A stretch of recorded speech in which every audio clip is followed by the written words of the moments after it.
Okay. Continue bab 3, video yang ke-31. Okey, sambung lah DC test tadi, belum habis cerita dia. So kita ini test kita buat ni, pilih terminal dua terminal je, terminal 1 dan 2, ataupun 2 dan 3, ataupun 1 dan 3 lah. Tapi dalam contoh ni ditunjuk terminal 1 dan 2 kan. Mana terminal 1 dan 2 ni lah, ni two stator leads ni yang kita sambungkan pada kan adjustable DC supply ni. Okey, maknanya kalau kita bekerja tak semestinya terminal 1 dan 2. Kita boleh asalkan 2 terminal je cukup. Maknanya 2 3 ke ataupun 1 3 ke. Okey, masih juga tentang DC test ni. Okey, kita tengok pula kalau motor tu dia punya coil sama delta connection or star connection macam mana. Okey. Ini kalau motor tu delta star connection, okey, katalah kita pilih terminal 2 dan 3 ni. Kita measure lah dia punya DC voltage dia. Mana T2 ni samalah ke positif DC supply, T3 ni ke negatif DC supply. Okey. Kita ambil value, kita adjust voltage tu. Okey, ambil bacaan dan di sini current, normally current sambung dekat positif terminal DC supply. Maknanya kalau sini T2 sambung ke positif DC supply lah. Lepas tu sambungkan dengan emitter macam ni. Okey, kalau kita tengok sini resistor ni R1 kan. Ini adalah R1 that is stator resistance for the motor.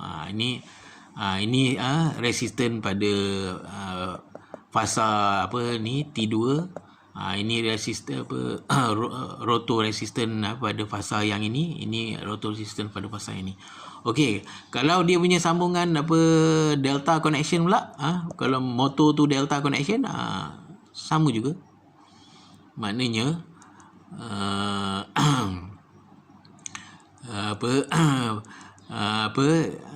kita pilih terminal 2 dan 3 ni. Terminal 2 dan 3 ni sebenarnya measure resistance yang ini. Jadi kita ukur lah. Yang bahagian terminal 2 dan 3 ni sambung kepada DC supply. So katalah positif terminal DC supply sambung kepada T2. So kita letakkan dia punya emitter macam ni. Lepas tu adjust voltage tu. Ambil maximum current. Okey, berapa voltage voltage dia. Kalau minimum voltage, berapa current dia. Lepas tu guna formula R equal to V over I, kira value R1 dia kan. Itu cara dia. Sebab motor dia ada star or delta connection. So kalau star connection ni tadi, bila kita dekat terminal 2 dan 3 ni, sebenarnya kita measure resistance yang ni. Kita measure resistance yang itu kan. Okey, so untuk terangkan bendanya sikit saja, graf dan juga 3 jenis test ni, 5 video dah. Okey, kita tengok kan. Kita example 9, bila kita go through example 9 ni, baru kita clear understand block rotor test,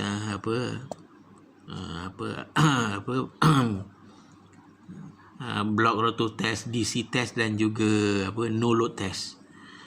Okey, kita tengok the following test data were taken on 7.5 horsepower. Motor dia 7.5 horsepower, 4 pole, 208 volt, 60 Hz. So ini motor Amerika, 3 phase voltage dia adalah 220. Tapi ini voltage dia bagi 208 ni, maknanya 220 lah. frekuensi dia 60 Hz, dan motor star connection. Design A, design A induction motor having a rated current, ataupun supply current dia 28 ampere. Boleh. Kenapa design A? Nanti bila you dah bekerja, nanti you tahu apa beza motor design A, B dan C. Kan, masa teori kita tak cover, sebab apa? Design A, B, C ni kan dinyatakan dalam manual motor tu. So make sure bila you kerja, bila you order motor, bila motor sampai minta manual dia dulu. Kalau tak ada manual susah nak buat kerja. Okey. Apa saya nak cakap? Ini design A, B ataupun design C, semua ada dinyatakan pada body motor tu. Kan setiap motor dia ada nameplate. Kan, make sure nanti bila you kerja, bila order motor sampai, you kena check motor. Make sure nameplate dia ada. Kadang-kadang motor baru sampai, nameplate dia dah tertanggal, so you boleh reject. Okey, ini DC test. Ini value yang ini test sudah dibuat ya. Test sudah carry out. Dapat dia punya result, DC test VDC 13.6, IDC 28 ampere. Kan, no load test. Sebab apa? Tadi kita buat test